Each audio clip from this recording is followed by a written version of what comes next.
Good evening, everyone. Welcome to our Thursday evening talk series, which we call Wisdom in Action. And today we have a very special topic that we will take a deep dive into. And the topic is God beyond religion, understanding the Supreme Soul. So, there's a very beautiful poem that's also available on YouTube, but we thought this could be a nice starting point for all of us today.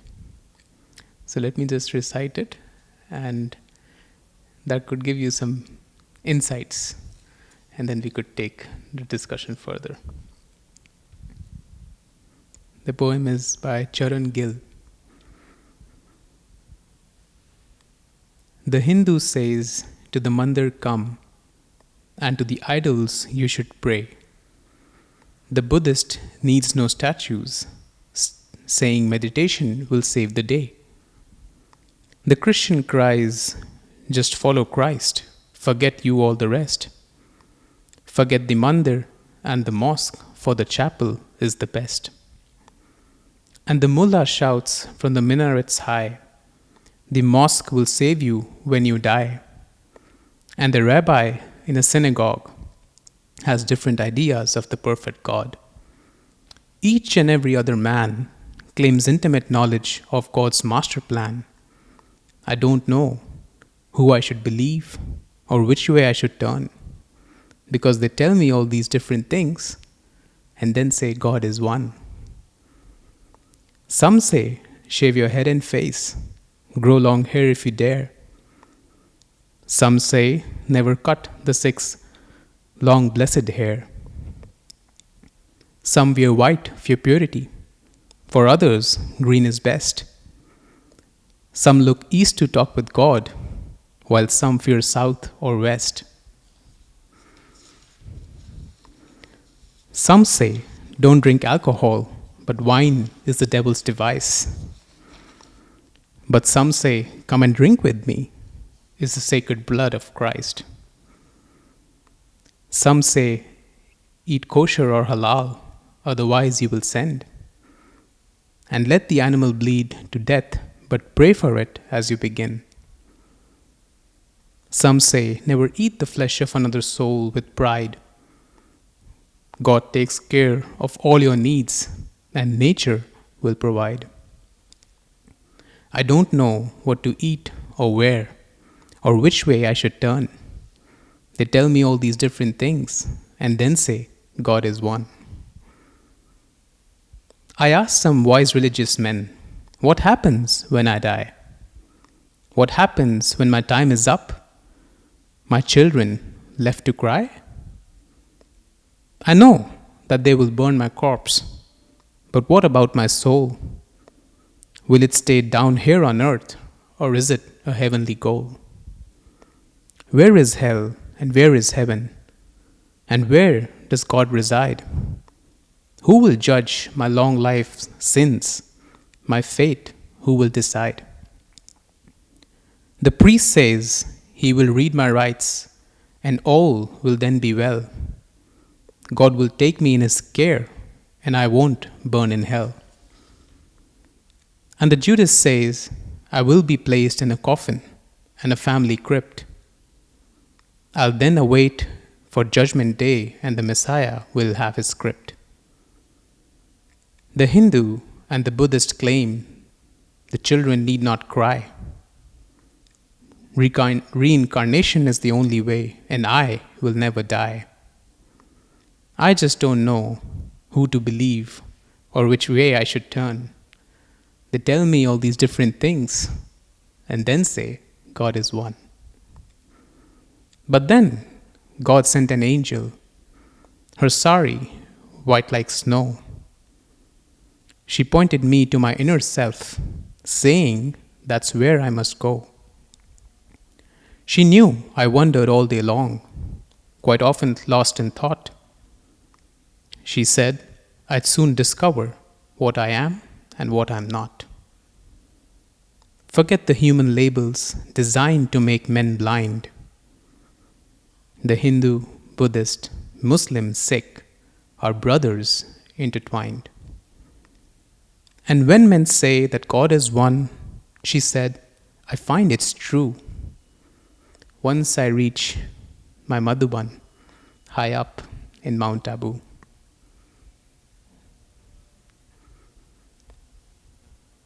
Thank you.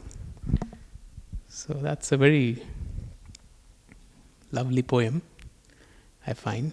If you have any thoughts just by that, you feel free to share. Open your mic, open your videos too.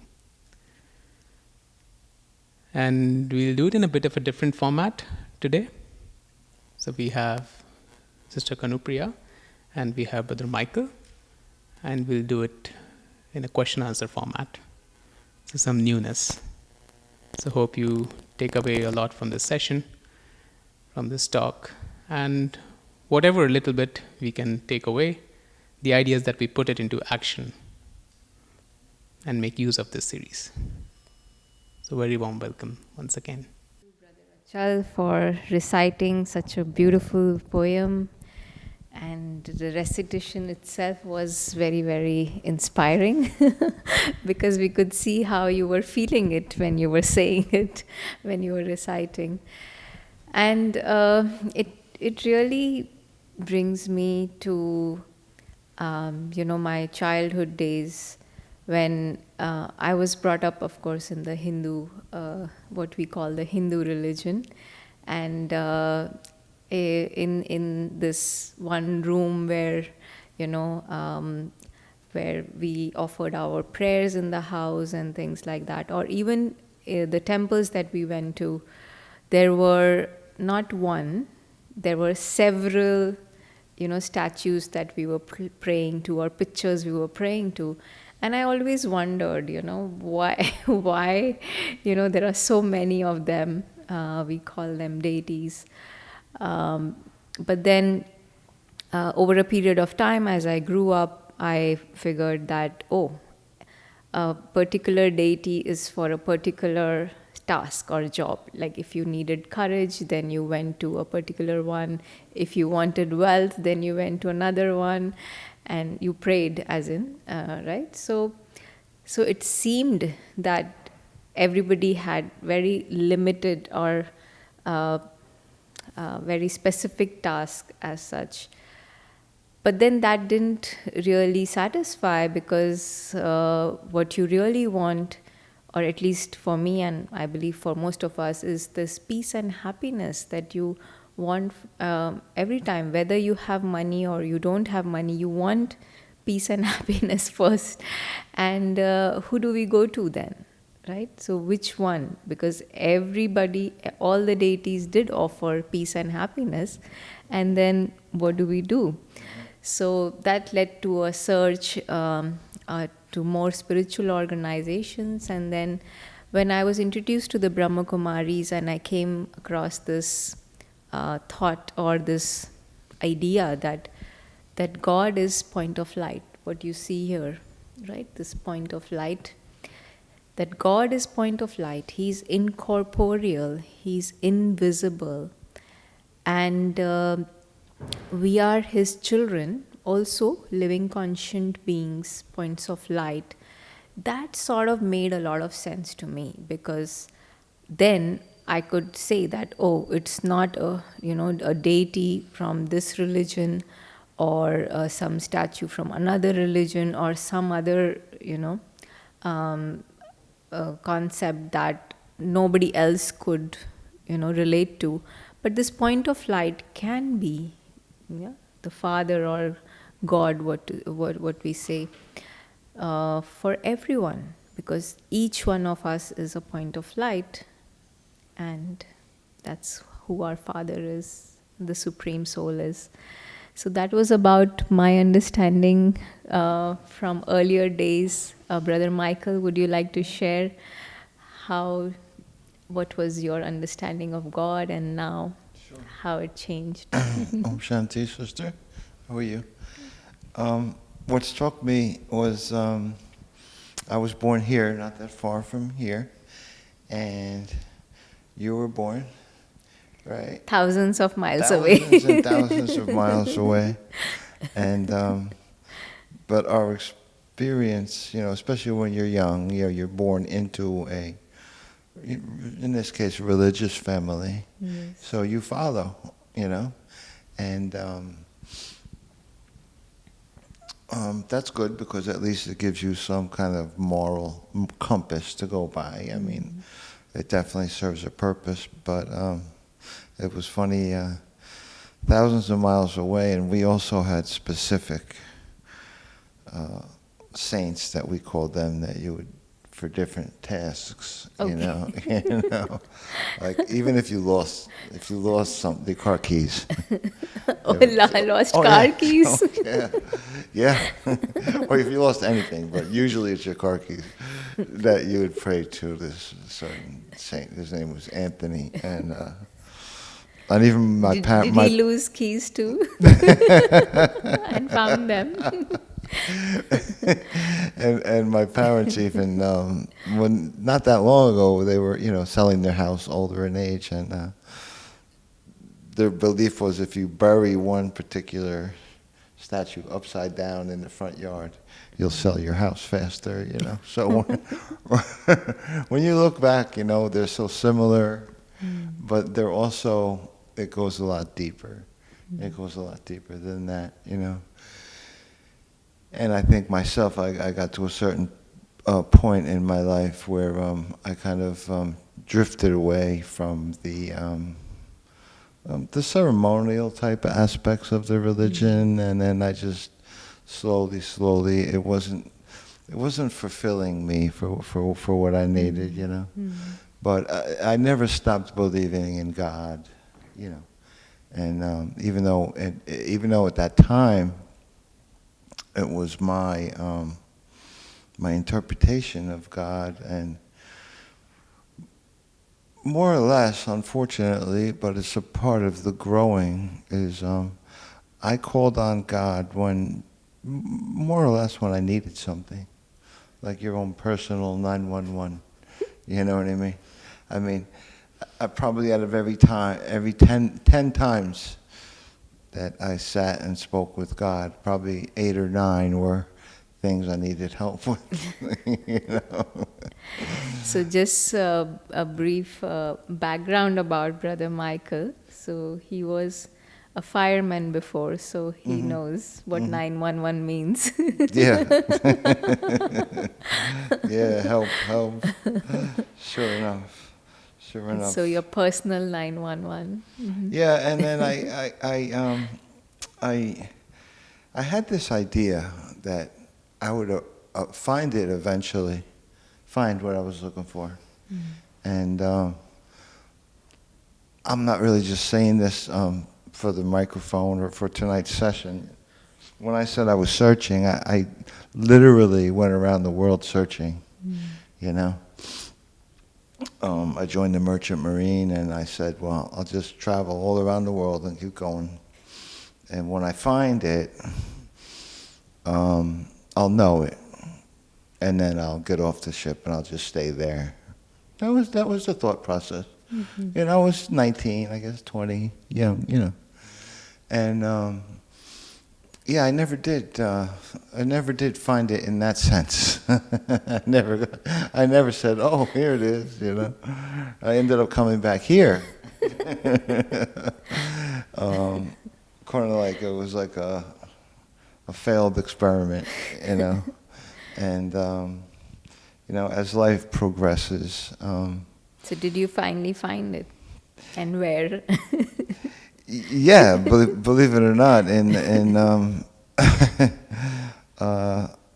it was partly because of 9/11 and maybe some other things, but I was seeing a lot of doctors at the time, and they were just giving me medication which I didn't want, and one particular doctor, I was exasperated, and I went in with all my records, and he gave me a phone number to call, and I called, and I went, I knocked on the door, and I just said, can you help me? That's not something men usually say. So I say, that's the day I lost my ego, you know. And she said, sure, I can. She was so sure. She goes, sure, I can. And sure enough, she did. Sure enough, So she the did. woman in the white sari that came in the poem too, right? Yeah, exactly, exactly. Yeah. And I think, you know, I was sincere in my search. I was sincere. Otherwise, I wouldn't have got on the ship for a couple of years and physically went all around the world. But I was sincere in my search, and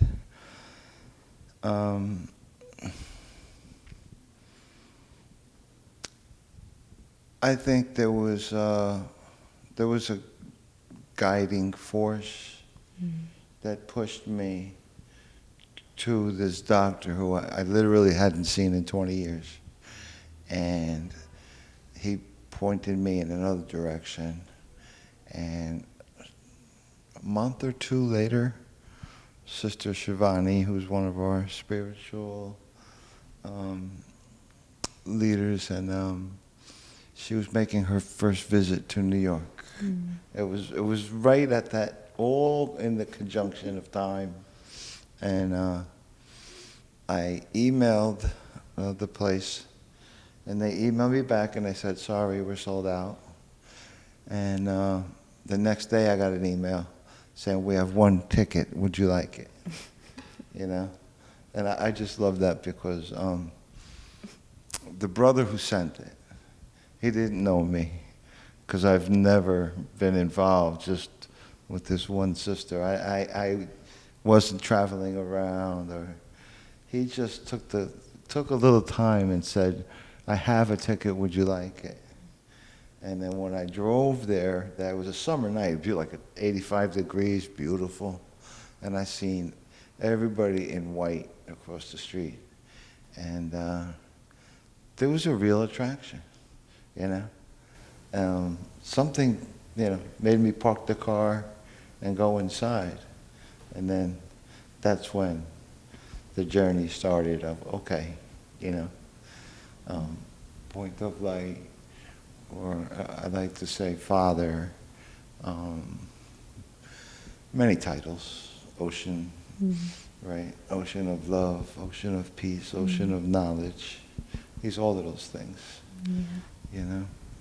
But like I said, I think because I was searching with a certain degree of sincerity, like I know I'll find it, I just didn't find it yet, right? I was always open to the possibility, and then it did, you know, it did. It blossomed from there because, you know, then I started getting more involved in the 7-day course, and then the teachings and the coming. And the Manhattan Center was a big part back in the early days. Right. Yeah, definitely. So what I'm hearing is, for both of us, that perspective that, you know, God cannot be limited, right, for particular things, but more holistic or unlimited in that way, because He's the ocean of everything. Right. And that we are calling out for, that we are searching for. And that also happens, I think, because God is truth. So something that is true is never changing, and he sort of holds that bigger map or perspective that we are looking for, and because he holds that higher perspective, he helps us also to be in that higher perspective if we connect with him in the true way. And the way I connected with him, and many of us I see do connect with him, was based on fear earlier. That, you know, if you didn't do something, then, you know, this would happen, and hence, you know, better connect with God, so that, or whatever understanding of God that was. But now that whole perspective has changed 180 degrees, because if God is our father, like you mentioned, right? He's our father. If he's the father, then we should not be scared of him. There has to be only love, and love that, just like any good parents have, unconditional love, selfless love, no fear. And that is something that I really found very different, that, here we were connecting with God in a very personal way. Yeah, like you mentioned 911, personal 911, but not just 911. You could connect with him for everything, not just when you needed help, or when you were scared, or you were just connecting with him because you wanted to avoid something that you were afraid of, right? Right. But you were connecting with him just for friendship, just for companionship, just for a good relationship, right?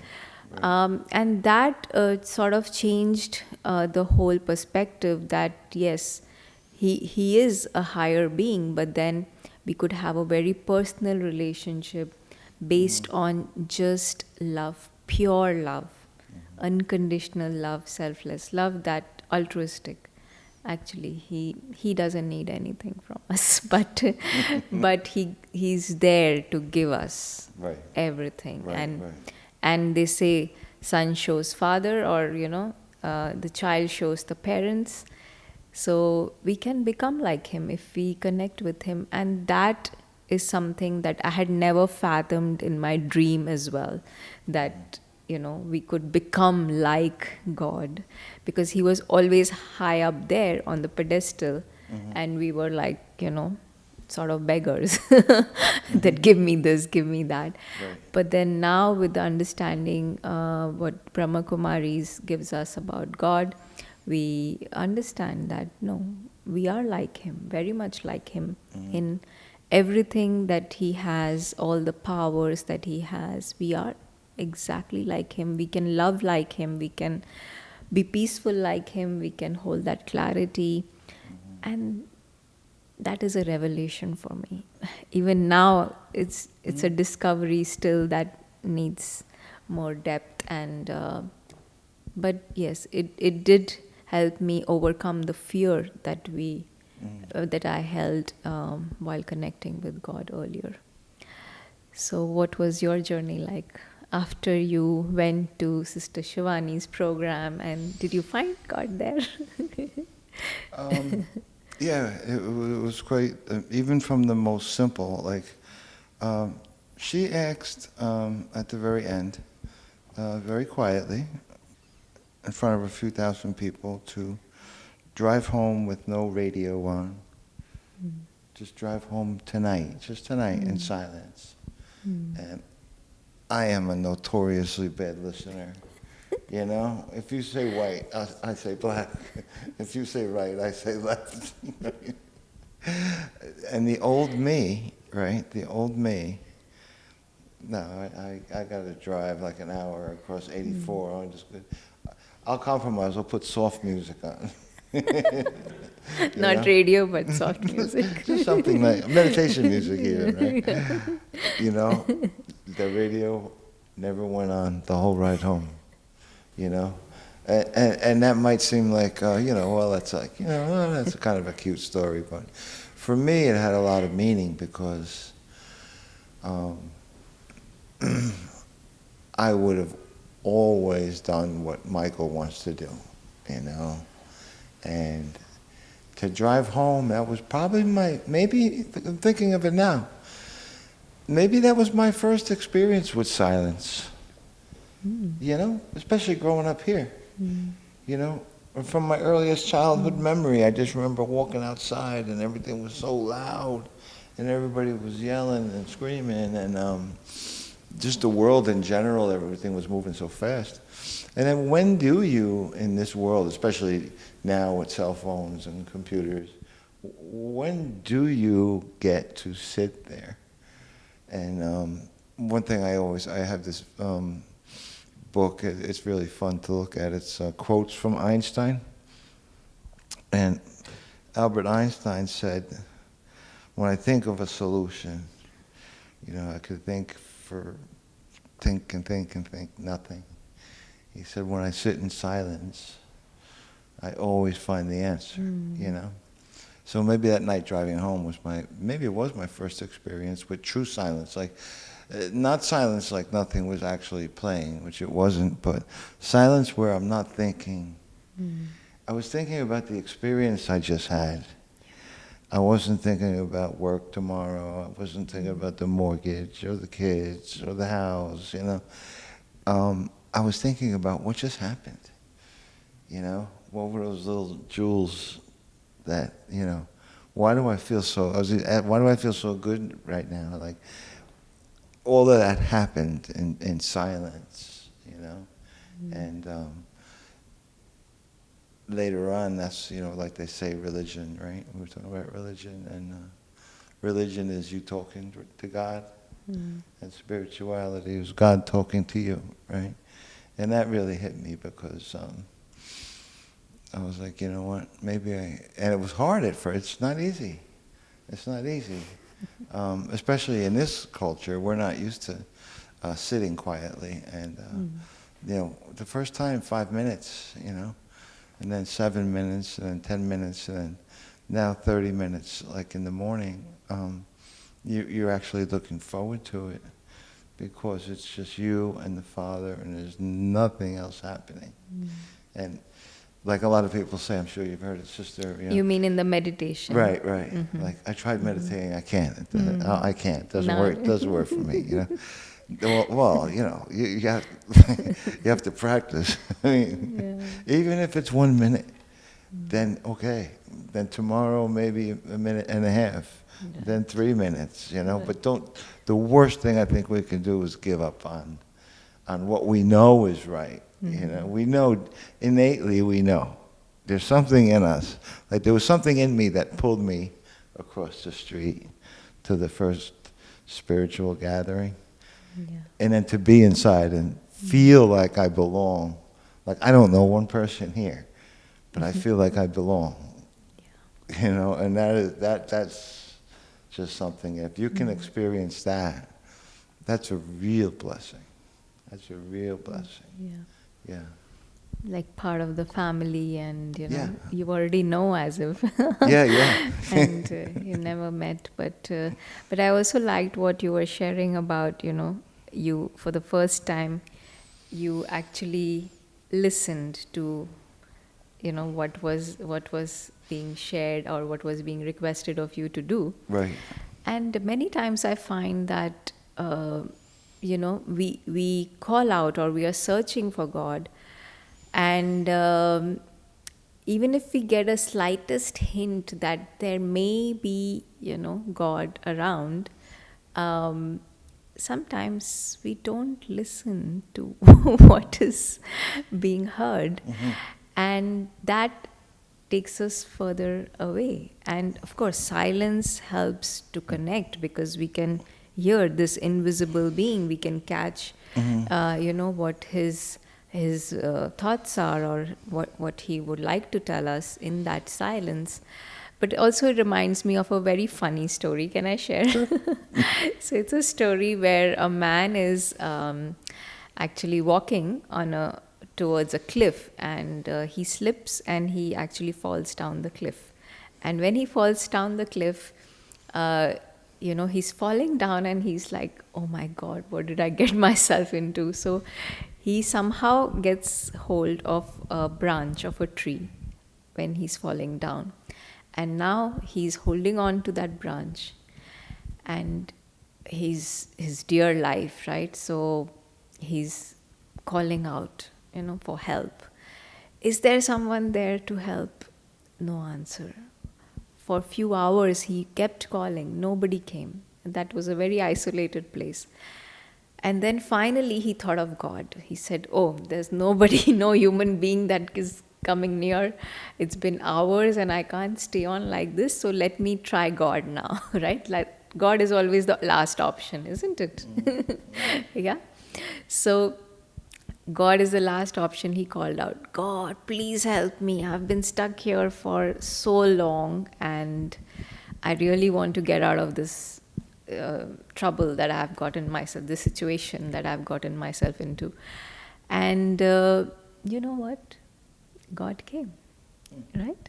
He heard. He cannot ignore his child, dear child, but he wants us to look for him. So he came and he says, okay, I can get you out, but can you promise me you will do what I will tell you? Yes, I will do anything. Yeah, just get me out of here. Whatever you tell me, I will do. And then God says, well, in that case, just let go of the branch. And there was a long pause. And then he said, is anyone there? And anyone else there? No. So, no. So he had no other option, right? He was like, okay, let me try. And he let go. And he discovered that the ground was just 2 feet away. It was the bushes that was hiding the ground. Right. And but God has a higher perspective, right? He can see the big picture. He could see from the top. He could see that the branch and where he's hanging, this child of his is hanging, ground is 2 feet away. Right. So we have to trust God and listen to God. That is always in our benefit, that God will always do the best for us, want the best for us, Right. and will want to make sure that we are happy. And once the ground was discovered by this man, then he could come back again on the branch and then go back on the ground and play with the branches and then go back on the ground. So he could enjoy both, you know. Right. So that's what I think true God or truth, God who's truth, can do if he can tell us what to do and we can follow. So that is something that I remembered. I wanted to share about God, that he holds that higher perspective. Sometimes our perspective becomes very limited. Right. So Right. to have that conviction that yes, he knows better than us. Yeah. And wants The best also for us. Right. So do you also feel the same? Because many times we are facing many challenges, isn't it? And it's difficult to trust God, right? Especially if you tell me that he's invisible, I can't hear him, I can't, touch him, I cannot see him. Right. Then is it easy? How do you deal with challenges with that trust? I guess probably the biggest thing is, because I guess you could tie them all together, faith and trust. They all they come from the same root. One thing, it was a real life experience, right? Was that my son, right? Let's see if I can put this right. He was probably the only person that I wanted to see do better than me. You know what I mean? That probably sounds terrible. There was someone that you loved so much. All my friends, and I wanted them to do well. I wanted them to do well, be happy, peaceful, joyful, blissful. That's fine, But to actually do better than me, I had to experience with my own child, right? So I like to take that concept, and that is what the Supreme Soul, our Father, wants for me and you. He wants us to be like Him. You know what I mean? And that is really true love. Yeah. That is pure. That's at its purest state. That this is what the Father wants for me. And I have to put the work in. At times. One thing I actually do, I don't know if anybody else has ever, sometimes it's a little bit difficult, like you say. I developed this thing where, did you ever hear of the James Webb telescope? If you go online and they have the pictures, some of them are called like pillars of creation, when you look at that, and you can't believe in, you have to believe in the divine to see these structures that we can't see with the naked eye, but they're out there. So that ties into the, you can't see it, but that doesn't mean it's not there.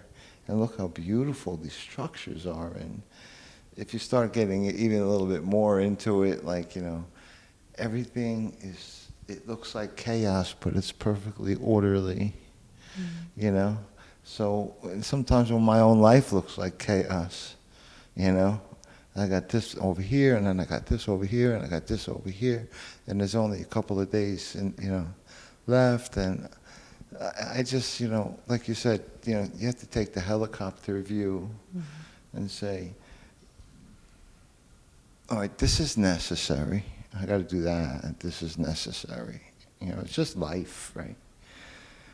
But is it absolutely necessary?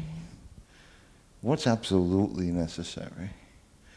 For me, it's to get up at 4:30 in the morning right now when everybody's quiet and just sit in the solitude. So I have to take care of what's absolutely necessary. And then morning class, absolutely necessary. And then, you have to take care of your, the human things and things that pop up, but don't forget to take care of the thing that's absolutely necessary, which is your relationship with the Father, because at the end, that's all we have. All this is going to be gone. It's so temporary, And I lived a large part of my life, like 56 years, never given that a thought. Like, all this is temporary. It was always go, go, go, go, go, go, work, work, work, work, work, work, without ever saying, you know what, the body is temporary, but the soul is eternal, so maybe Mr. Michael should start nurturing the soul and kind of leaving the body consciousness and concentrate on, sowing the seeds, hopefully of love, and then continuing to grow inside the organization, That's the hope. Yeah. Yeah, that's so beautiful. Yeah, and you were saying that he wants us to do better than him, and many times or sometimes we want others to do better than us, but we are very strict about it, or we are not so affectionate about it, or loving about it. But what I find with this Supreme Soul or this Father is that there is love no matter what you do, and that sort of becomes a very big pull to change or to become what he wants us to become. Right. And I have an aunt who no matter what you do, she will always express her love for you. And so then the thought comes that, okay, let me just do what she's asking to do, right? Because I don't want to disregard her or disrespect her by not doing. Sure. And in that doing, there is no feeling of sacrifice, or no feeling of, oh, why am I doing this? But there is, from me also, it is coming out of love, because I know that she will love me no matter what, whether I do it or not. And that sort of freedom helps me do the best or bring out the best in myself. Right? And that is so true for the Supreme Father, that he wants us to become like him, to be our best, to be better than him. But the tool and the method is love. Right. That unconditional love. That unconditional, right. And that is like a safety net, you can always go to him. Even if you make mistakes or whatever, you can still know that, yes, he will always be there to love you. Right. And next time you will make sure, at least that works for me, that no, I will not do that mistake again. Right. Right? Right. So that is such a blessing, I would say, Yeah. to Yeah. have someone like that. Yeah, so you were also mentioning about your relationship with God. So is it always that you connect with God as a father, or there are some other kind of relationships that you um, Um, I, Ocean of Knowledge is one of his first titles here in the Brahma Kumaris, you know. So if I'm going to say it and believe it, when things happen, just learn patience, because it might seem like a really bad thing right now, but it might turn out for your best. future? Yeah, for your best. So, you know, even some things might be tragic. Might be tragic, you know. That, I would say, is like the definition of a deep faith, not like a surface type faith, like to really trust that the Father is guiding you where you need to be, you know. And that doesn't, well, maybe for some people, but, you know, it doesn't develop like that. It's gradually over time, you know, gradually over time. Like, one example I give, do we have a little time still? Yeah, we have Okay. 15 minutes, enough time. Like, my wife is not from this country, right? So I had just finished working on the ships and whatnot, and so I was here, and she had come here, and we met here in Manhattan, and we were just friends, you know, and what had happened was her father passed away tragically, and that must have been really tough on a 16-year-old girl, the youngest of the, and in those countries it's a little different than here. There's no safety net. Like, if you don't work, you're not going to eat, right? So she came here at a very young age, and that must have been, say, traumatic, right, for her to lose her father.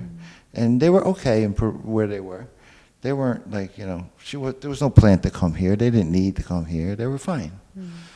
And next thing you know, that's a tragedy, but like, born out of that tragedy, you know, then we met, and then my daughter came, then my son came, then my 3 granddaughters came.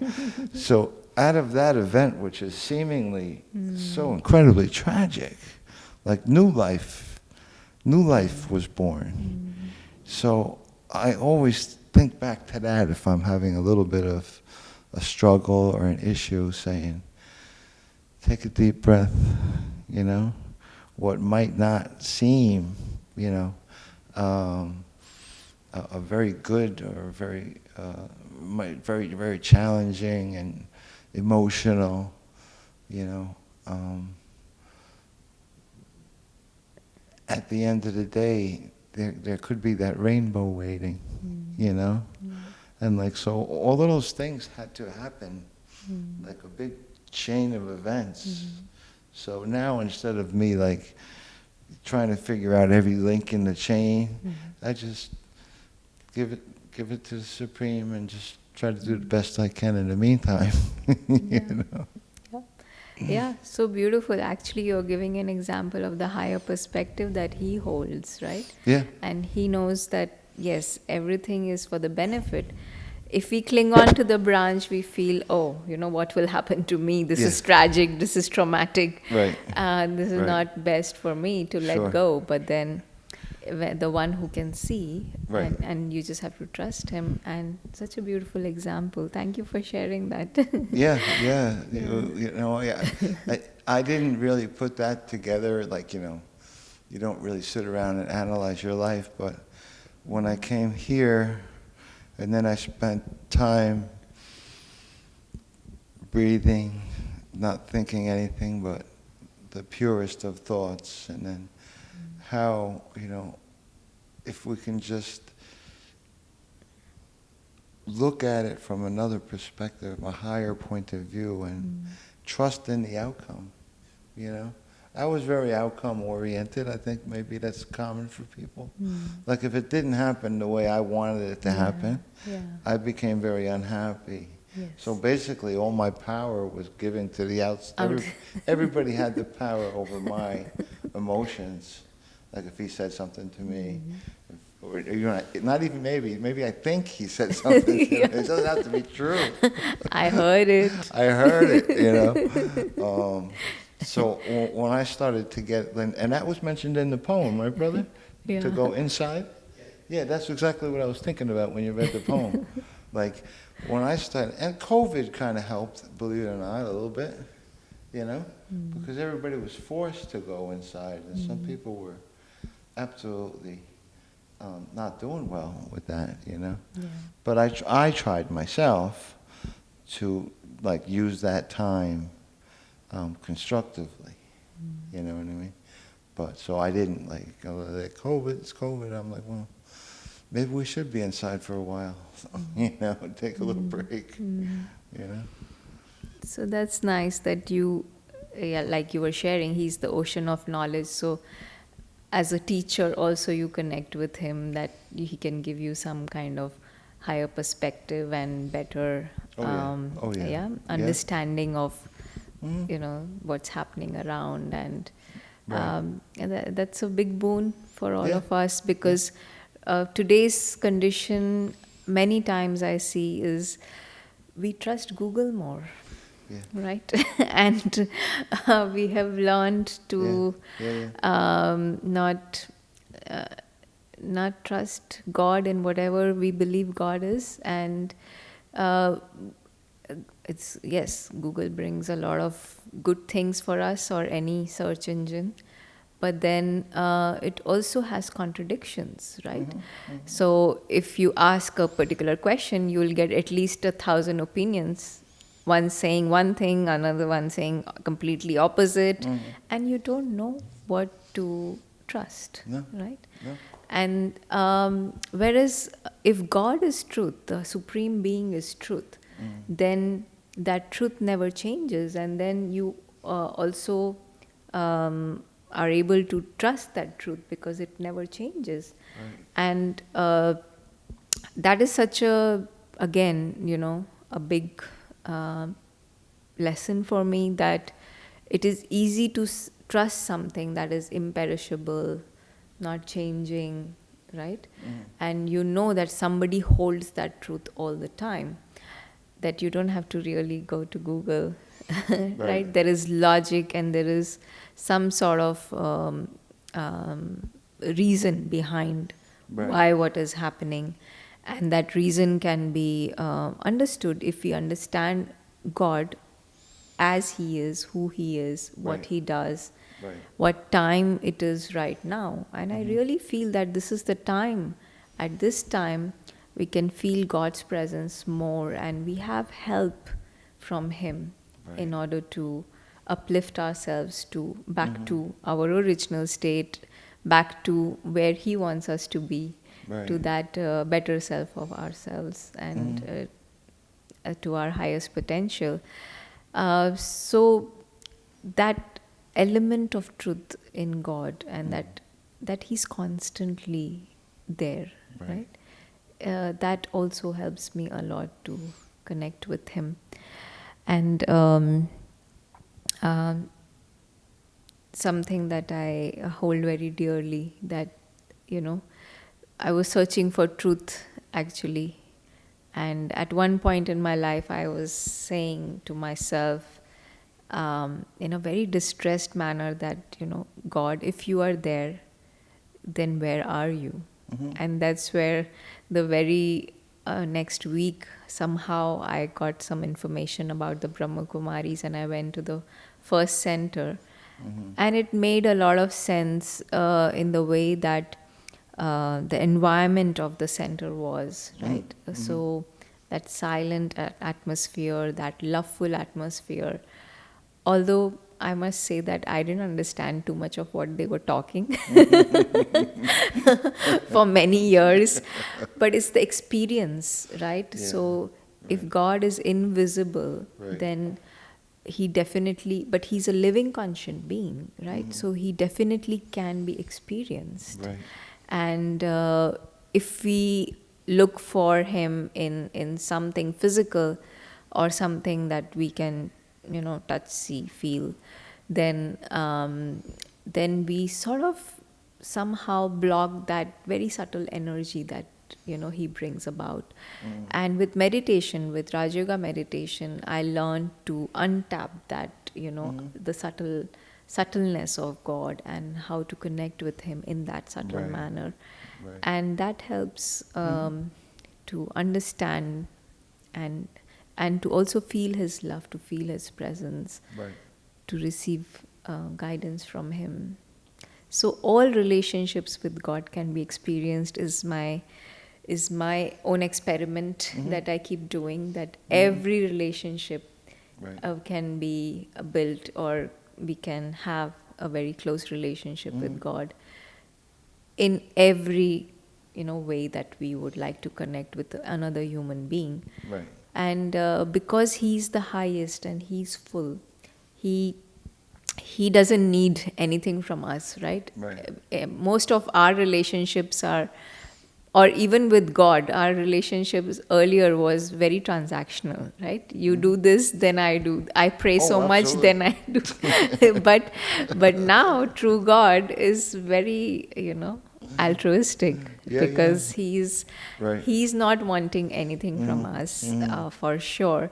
And when we connect with that selfless sort of love, then we can experience all relationships. And what I've also observed is, when we connect in a relationship that we find difficult, right, dealing with some difficult relationship in our lives, and we make God, for example, if I'm facing a difficulty with my child, for example, or with my employer. This actually happened, that my employer was a very difficult, it was a bit difficult to work with him. Right.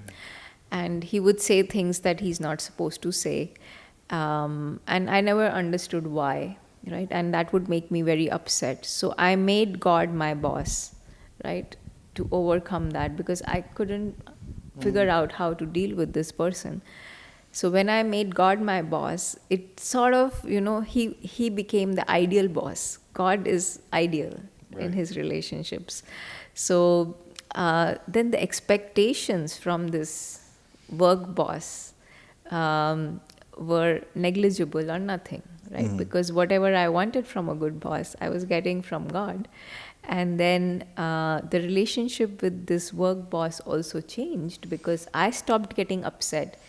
His behavior also, slowly, it took years, slowly he also started changing his behavior towards Right. me. Right. So it sort of, I think, helps us fill in the gaps that we have, or the holes we have in our heart in a Sure. particular relationship, if we connect with God in that relationship.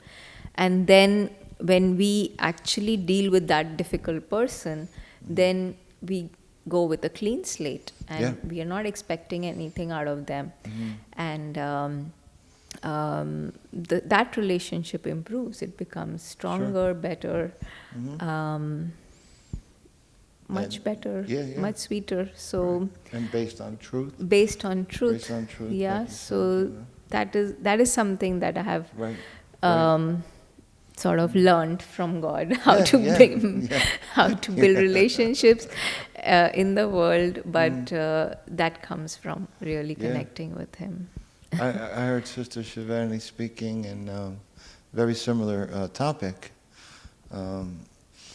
Usually at work, you have somebody that you don't actually, you kind of clash with, And she said, in that situation, I'm paraphrasing, like, you have three choices. You can either reflect it back to them, right? Which, that's going to turn out not so good because they get every, and then back and Same forth. energy back. Or you could absorb it, which is like to internalize it, and then just carry that all day. And I was like, that's me. So I was thinking to myself, well, what's the third option? Because the first two they're not working None. for me. But the third option was, like you said, sister, to change the energy. Just change the energy. And when you change the energy, magic happens. Magic happens. Yeah. Nothing is going to happen if you absorb it or reflect it. Yeah. Then that's not truth or loving. That's just not having a full understanding of what soul conscious is. But to everybody out there, don't be afraid, because you slowly study this. It's a slow, gradual. Yeah. Oh, okay. I get that now. I didn't get it before, but now I get it. So, when people hear these concepts, they might think, oh, it's going to take so long. It only takes a second to change your thought. It only takes a second to say, let me get out of this physical world for a little while and just give my brain a break and just sit in silence. And that's magical. Yeah. Being able to sit in silence and be in total peace. It takes practice, but it's the way. It's the way. Yeah. So beautiful. So we are almost on time.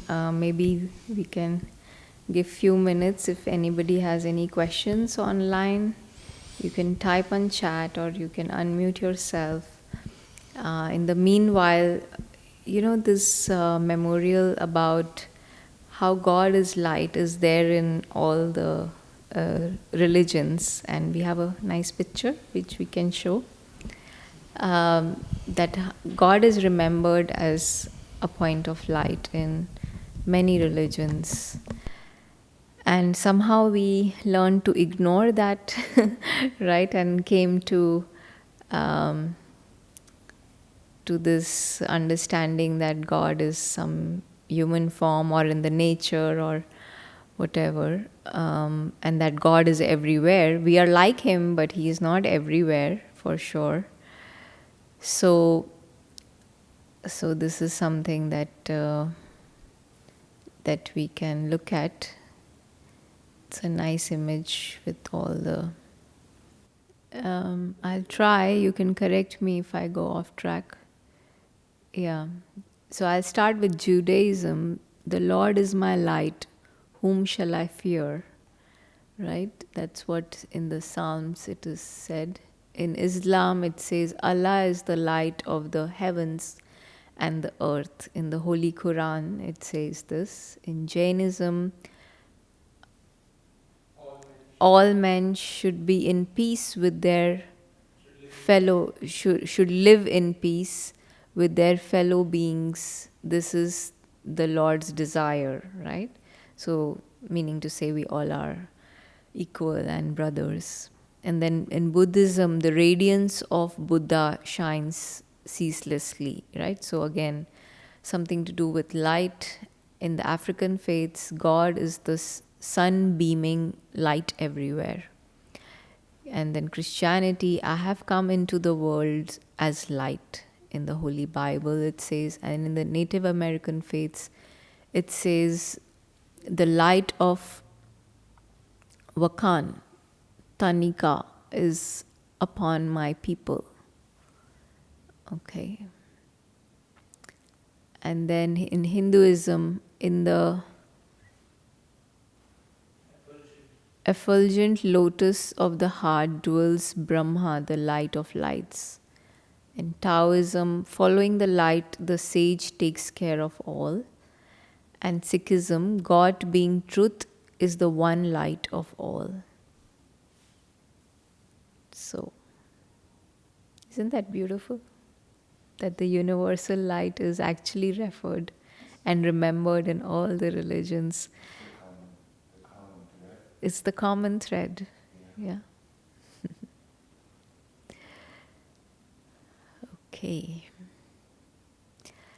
So, any final thoughts, Brother Michael, you want to end with?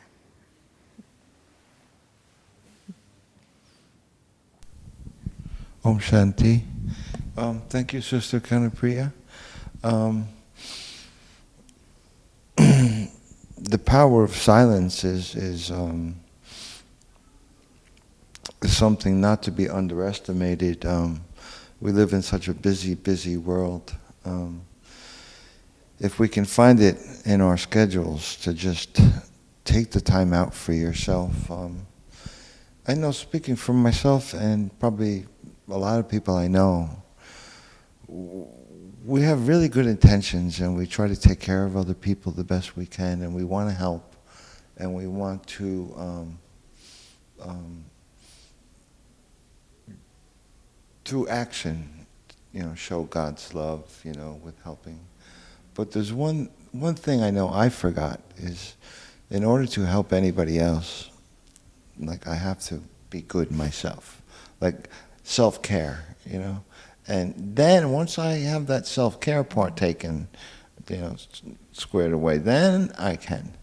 You want to bring lightness to the dark. You don't want to bring more darkness to an already dark situation. So, but the biggest thing I learned is, self-care is not selfish. Yeah. You can take care of yourself, Yeah. and it's perfectly fine. Or not fine. It's absolutely essential if you're going to help, anybody else. It's sensible. Right. Exactly. Help yourself first, and that's such a beautiful message, that first let us help ourselves by connecting with the Supreme, the one God, and then we can bring others closer to Him as well and help them also discover their own highest and their truth. Right. Yeah. Right. All right, so we are past time, and it was good conversation. For me, I learned many things about your journey, and it was very nice. So thank you, everyone. We can close with a minute of remembrance and silence.